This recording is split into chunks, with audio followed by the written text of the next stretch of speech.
L'air dans la salle de réception de ce vieux château de la Loire était saturé du parfum entêtant des lys et du tintement cristallin des coupes de champagne, formant une symphonie parfaite pour un mariage qui se voulait tout aussi parfait, quand soudain un silence de plomb est tombé depuis la table d'honneur.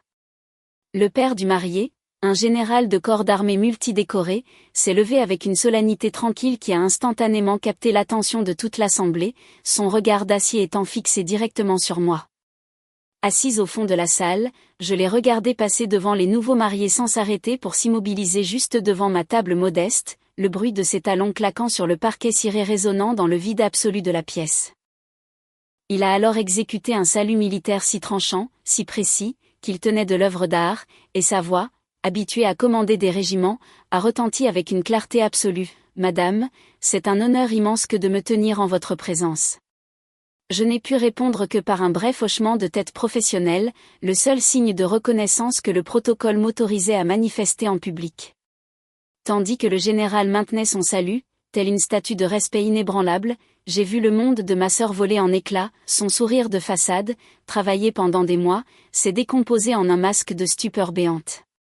Son nouvel époux, Thibaut, est devenu livide, une fine couche de sueur perlant soudainement sur son front, tandis que mes parents affichaient un chef-d'œuvre de confusion se transformant lentement en une horreur indicible, témoin d'une réalité qu'ils avaient toujours refusé de croire possible. Tout avait commencé à peine 24 heures plus tôt, lors du dîner de répétition, où l'ambiance n'était qu'une bulle fragile de joie préfabriquée dans laquelle je m'efforçais de rester invisible. Ma sœur, Léa, l'enfant chéri de la famille, savourait l'adoration générale en épousant un capitaine issu d'une prestigieuse lignée militaire, ce qui représentait le sommet absolu des ambitions de nos parents. Je me trouvais engagé dans une conversation tranquille avec Thibaut, le marié, qui semblait sincèrement curieux de ma vie et m'interrogeait sur mon poste de fonctionnaire quand Léa a surgi, son rire étant une chose magnifique mais cassante. « Oh, ne la laisse pas t'ennuyer, mon chéri », a-t-elle lancé d'un geste dédaigneux de la main. Élodie fait de la paperasse, elle gère sûrement des feuilles de calcul très importantes, avant de tourner vers moi ce sourire glacial et d'ajouter d'une voix dégoulinante de condescendance, assez forte pour que tout le monde entende. « Honnêtement, Élodie, pourquoi es-tu même ici ? Tu ne cadres pas du tout avec cet univers. » Ces mots sont restés suspendus dans l'air comme une marque d'infamie publique, n'étant pas qu'une simple pique de plume et l'écho de chaque anniversaire oublié et de chaque réussite ignorée, le tout servi devant la seule famille que je ne pouvais pas me permettre de décevoir. Me prenant pour une moins que rien, elle n'avait pas remarqué l'inconfort qui avait traversé le visage de Thibaut avant qu'il ne détourne le regard, elle pensait simplement me rappeler ma place dans la hiérarchie familiale, sans se douter qu'elle venait de m'insulter devant la seule personne qui savait exactement à quel point ma paperasse était dangereuse. Pour comprendre le règlement de compte qui a suivi son mariage, il faut comprendre les deux vies qu'ils m'ont forcé à mener. Pour ma famille, ma vie était un livre fermé écrit dans une langue qu'ils n'avaient aucun intérêt à apprendre. Leur monde tournait autour de Léa et de sa liste interminable de succès mondains, et le jour où elle s'est fiancée au capitaine Thibaut de Saint-Rémy a été traité comme une fête nationale. Mon père, Jean-Pierre, un homme qui avait vendu des assurances pendant 40 ans mais qui fétichisait l'honneur militaire qu'il n'avait jamais connu, était aux anges car il s'était enfin acheté une entrée dans le monde qu'il admirait tant, et Léa était la monnaie d'échange qu'il utilisait. Je me souviens d'un déjeuner dominical peu après où j'avais essayé de me faire une petite place dans ce récit en mentionnant que je venais de recevoir une distinction importante au travail. Je tenais la petite boîte lourde entre mes mains, pensant que peut-être, cette fois, il verrait enfin qui je suis. J'ai attendu une accalmie dans les discussions sur les centres de table et les arrangements floraux pour dire « J'ai reçu une citation d'excellence pour un projet que j'ai dirigé », mais mon père m'a regardé avec un sourire poli mais distant avant de me tapoter la main en disant « C'est bien, ma puce », ses yeux retournant déjà vers Léa alors qu'il ajoutait que sa sœur, elle, construisait un véritable héritage pour la famille. Mon accomplissement s'est dissous instantanément dans le bruit de fond, une autre victime de leur audition sélective, et j'ai compris à ce moment-là que ce n'était pas un incident isolé mais le point culminant d'un millier d'autres, du trophée du concours scientifique jamais exposé aux bourses académiques jugées moins excitantes que l'élection de Léa comme reine du lycée. Plus tard ce soir-là, ma mère, Isabelle, une femme qui traitait la paix familiale comme une religion, m'a trouvée dans la cuisine pour me murmurer comme un secret que je devais comprendre que ma sœur subissait beaucoup de pression avec sa nouvelle vie exigeante, alors que mon travail était si stable, si calme, si différent. Différent, c'était le mot qu'elle utilisait pour construire un mur autour de ma vie, me qualifiant de « petite souris », parce que j'étais toujours silencieuse, cachée derrière un écran d'ordinateur dans ma chambre verrouillée dès l'adolescence. Il pensait que c'était de la timidité ou de l'introversion, alors qu'en réalité, je cachais un univers qu'il ne pouvait pas comprendre, et le verrou de ma porte était le tout premier protocole de sécurité que j'avais établi. Pendant que Léa riait lors de son enterrement de vie de jeune fille en déballant des vases en cristal, je me trouvais à des milliers de kilomètres, dans un type de pièce très différent, une enceinte close et insonorisée, un CIF, où les secrets sont traités dans un environnement stérile, sans aucune connexion avec l'extérieur, là où l'air vibre du pouvoir silencieux des serveurs et des flux de données cryptés. Dans ce monde, je n'étais pas la fille effacée, je n'étais pas la souris, on m'appelait par un seul nom de code, Athéna. En tant qu'analyste stratégique pour la Direction générale de la sécurité extérieure, mon travail consistait à voir l'avenir à travers l'imagerie satellite, les rapports de renseignements humains et les interceptions de signaux. Je reliais des points que personne d'autre ne voyait, prédisant les menaces géopolitiques et définissant leurs conséquences, et mes rapports n'allaient pas à un petit chef de bureau mais directement à l'état-major des armées. J'étais le fantôme dans la machine, la voix calme qui façonnait les événements mondiaux depuis une salle obscure, portant un poids immense que j'avais appris à assumer en silence. Je me souviens d'un briefing en particulier, debout en bout de table dans une salle de conférence sécurisée où l'air était froid et le silence pesant, entouré d'une douzaine de colonels austères et d'un général 2 étoiles. Ces hommes qui commandaient des flottes ne me regardaient pas avec pitié ou dédain, mais avec une attention absolue et focalisée alors que je déclarais d'une voix calme que nos actifs étaient compromis et que je recommandais de lancer l'opération « Crépuscule » sous 24 heures. Personne n'a remis ma parole en question, personne ne m'a tapoté la main, ils ont simplement hoché la tête, conscients de la gravité de mes paroles. Après la réunion, mon directeur, un civil tranchant qui valorisait l'intellect par-dessus tout, m'a dit dans le couloir que mon analyse avait évité une crise diplomatique majeure et que les gens qui comptaient connaissaient ma valeur. Pendant une décennie, j'avais maintenu une cloison étanche entre mes deux mondes, les laissant m'appeler « la souris », pour pouvoir être Athéna en paix, mais quand Léa a utilisé son mariage pour m'humilier publiquement, elle a brisé le protocole. Après son insulte au dîner, je ne suis pas partie en faisant une scène, je me suis simplement excusée pour rentrer dans le calme de ma chambre d'hôtel, où une clarté glaciale m'a envahi. Le problème n'était pas l'insulte en elle-même, mais l'audience. Thibaut, un capitaine de l'armée, avait été publiquement incité à me voir comme une employée insignifiante, ce qui constituait une faille dans ma sécurité opérationnelle. J'ai pris la décision de mettre fin à cette stratégie passive, ce n'était pas une question de vengeance, ce qui aurait été trop émotionnel, mais une correction formelle, une manière d'imposer une limite en utilisant le seul langage que mon père et sa nouvelle belle famille comprenaient, le protocole, le grade et l'autorité. Mon plan initial d'une simple robe bleue pour me fondre dans le décor était devenu obsolète.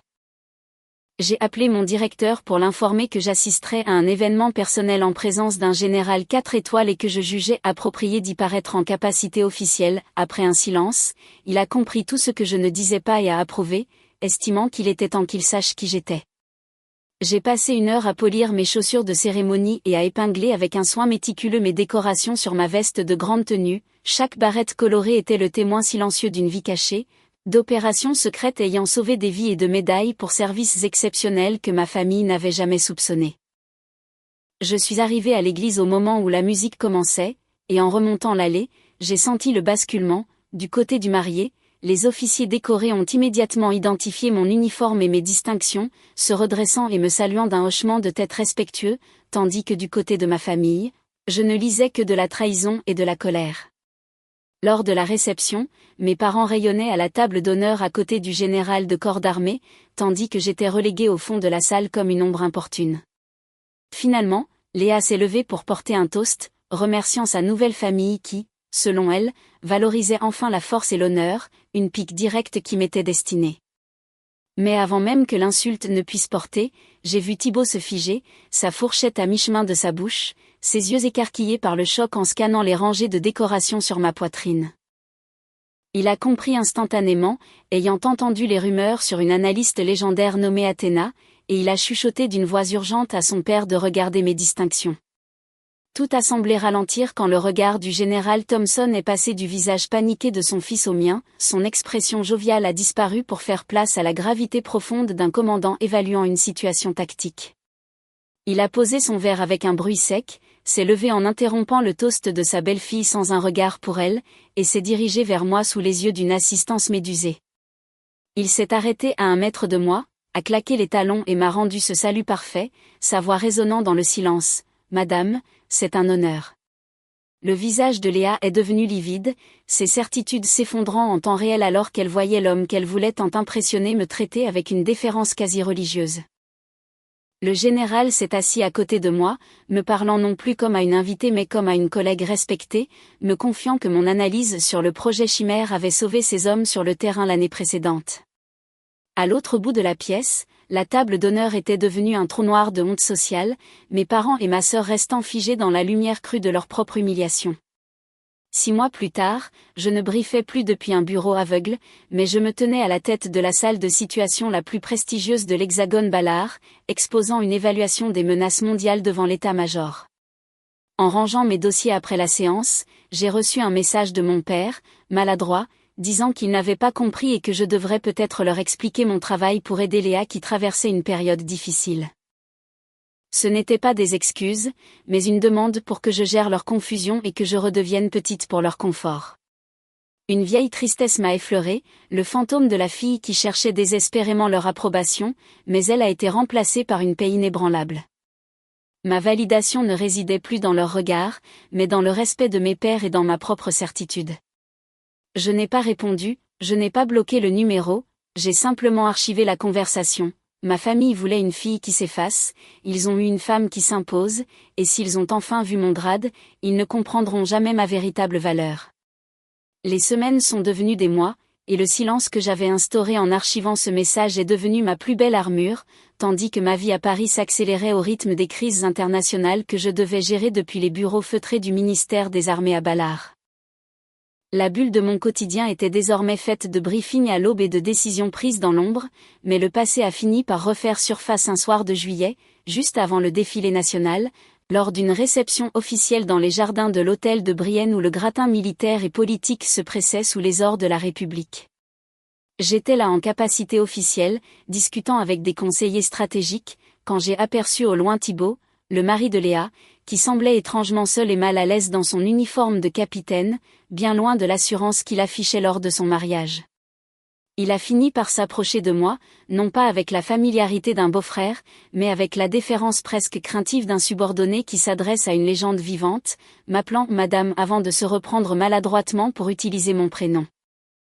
Il m'a avoué à demi-mot que depuis ce fameux salut du général Thompson, l'équilibre de son foyer s'était effondré, Léa étant devenue obsédée par ce qu'elle considérait comme une trahison préméditée de ma part pour lui voler la vedette, transformant chaque dîner de famille en un procès d'intention contre mon silence de toutes ces années.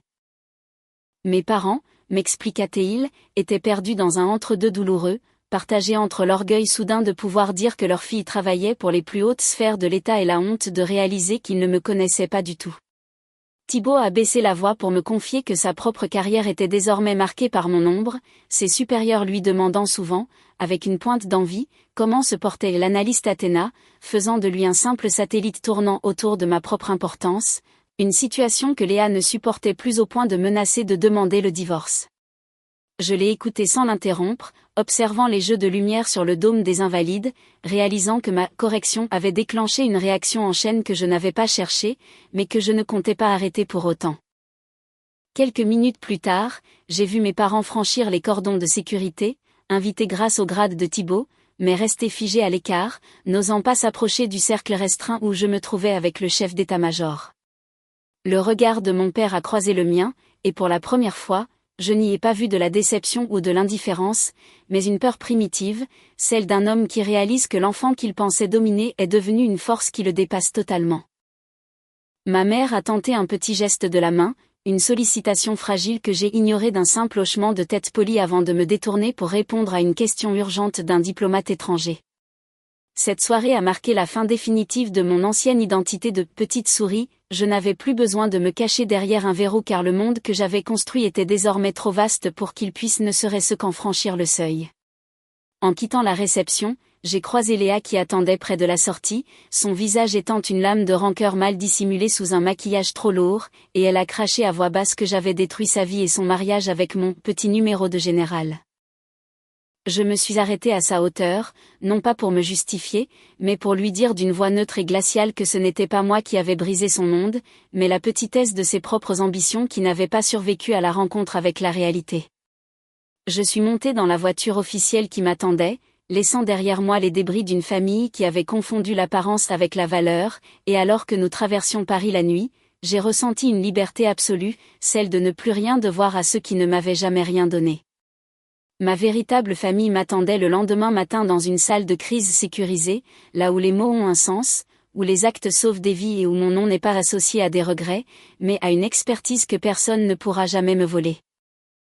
Le chapitre de ma vie de fille dévouée était clos, et alors que le véhicule s'éloignait, j'ai su que si mon grade était désormais public, la profondeur de mon sacrifice et la force de mon esprit resteraient à jamais leur plus grand mystère.